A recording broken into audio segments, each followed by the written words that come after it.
Hello students, how are you? Now today's topic is motions of the earth, second part. In the first part we have discussed about the motions of the earth, rotation, revolution and the circle of illumination, orbital plane, dawn, dusk and leap year.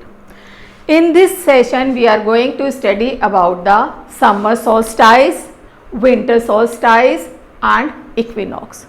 What are all these things? Clear? As you know that the rotation is responsible for causing day and night.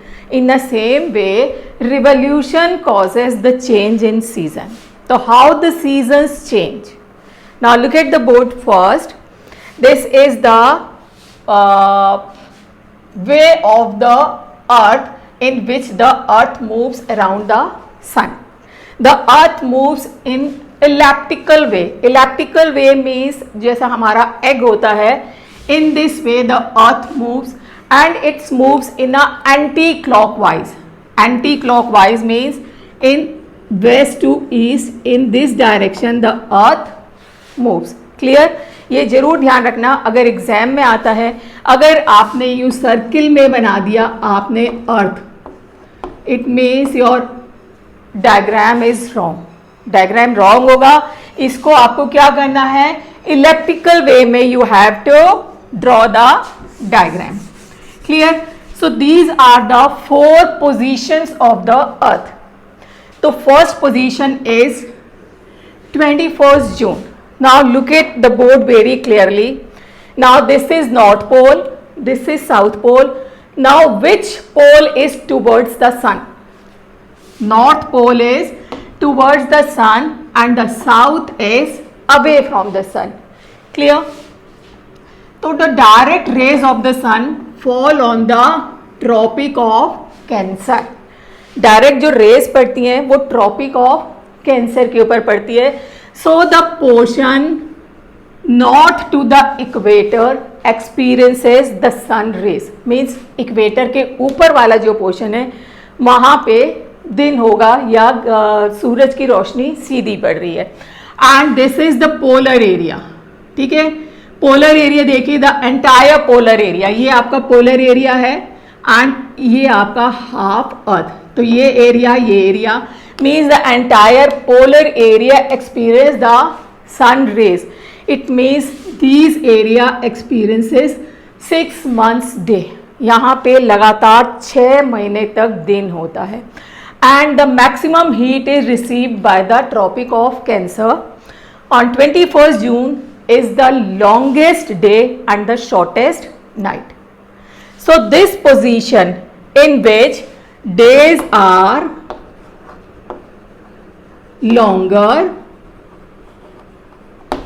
and nights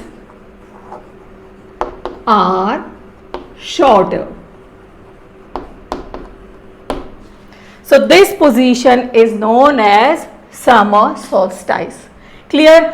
And the position is entirely reversed in the southern hemisphere because southern hemisphere is away from the sun. So this Antarctic region means this polar region is away from the sun. तो यहाँ पे 6 months night. Clear? This is the first position of the earth. Now come to the second position. This is the arrow. ध्यान रखिएगा arrow लगाना. Arrow is very very important. अगर आपने arrow नहीं लगाया तो इसकी डायरेक्शन नहीं पता चलेगी किस डायरेक्शन में हमारी अर्थ मूव कर रही है.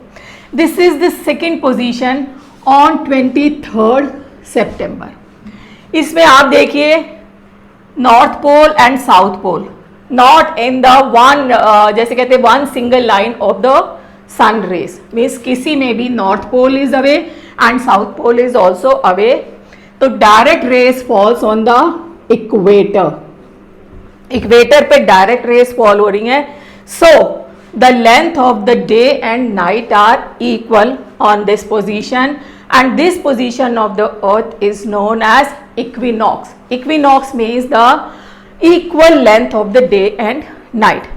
And this is the spring autumn season in northern hemisphere. northern hemisphere में autumn season होगा, पत्ते जहाँ गिरने लगते हैं. And entirely reversed in the southern hemisphere में spring. Clear. Now the third position is 22nd December. Now the which northern pole और southern pole is towards the sun. कौन सा पोल है? southern. ठीक है. तो southern hemisphere is towards the sun. Now the direct rays of the sun falls on the Tropic of Capricorn. ये जो Tropic of Capricorn है, यहाँ पे direct sun rays पड़ रही हैं. तो the area which is in the south of equator that experiences summer season. और यहाँ पे आपका Antarctic pole, they receive the direct sunlight, then 6 months day. और यहाँ पे ऊपर क्या हो जाएगा? 6 months night. And on 27 December is the smallest day. Day कौन सा हो जाएगा? Smallest. And night longest. सबसे लंबी नाइट होगी, सबसे छोटा दिन होगा, और इसके बाद दिन धीरे धीरे बढ़ने शुरू हो जाते हैं. तो यहां पे हमारा कौन सा सीजन आ गया नर्दर्न में? Winter solstice, winter season. And यहां पे सदर्न में summer season. That's why Australia में जो क्रिसमस सेलिब्रेट किया जाता है वो समर्स में होता है. ये कई बार एग्जाम में पूछ लिया जाता है कि ऑस्ट्रेलिया में समर्स में क्यों क्रिसमस सेलिब्रेट करते हैं. बिकॉज ऑस्ट्रेलिया इज इन कौन से हेमिस्फीयर में? Southern hemisphere. And in southern hemisphere they experience summer season in the month of December. तो डेट वही है 25 दिसंबर, लेकिन किस सीजन में सेलिब्रेट होती है? समर सीजन में. Now this is the fourth position on 23rd March. Clear? Again, which pole? North pole and south pole. Sun की तरफ कोई नहीं है. Direct rays fall on the equator. Again, this is the position of equinox. Direct sun rays fall on the equator. On this day, the equal length of day and night. And in the northern hemisphere we experiences spring.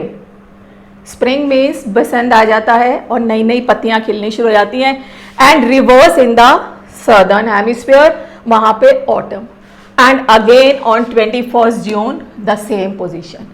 तो यहाँ पे आपका summer season है, यहाँ पे spring, then winter, sorry यहाँ पे autumn, then winter, spring. So these are the 4 seasons which is caused by the revolution of the earth. समझ में आया बच्चे? तो इस तरह आपका ये चैप्टर कंप्लीट हो जाता है. दोबारा से समझ लीजिए. समर सोल्स्टाइस कौन सी पोजीशन है? 21st June. 21st June means when we are experience summer season. Days are long. ध्यान रखने वाली बात नहीं है बेटा, ये तो आपको पता ही है. गर्मियों में दिन लंबे होते हैं और जो रातें होती है वो शॉर्ट होती है. क्लियर? एंड इधर when the direct sun rays fall on the equator, that's why this position is known as, these both positions are known as equinox. Clear? The equal length of day and night. And this is the 22nd December, जब हमारा southern hemisphere is towards the sun. तो northern hemisphere में we experiences कौन सा होता है? जल्दी बताइए. Winters, because northern hemisphere is away from the sun. Then again equinox and 21st June. तो जिस तरह ये रेवोल्यूशन कंप्लीट होता है, हमारे सीजन्स चेंज होते जाते हैं. Now clear to everyone? नहीं समझ में आया है? कमेंट सेक्शन में आप मुझे ज़रूर बताइएगा. और अगर आपको समझ में आ गया है, then like and subscribe the channel. And don't forget to push the bell icon. उसको जरूर दबाइएगा. Thank you.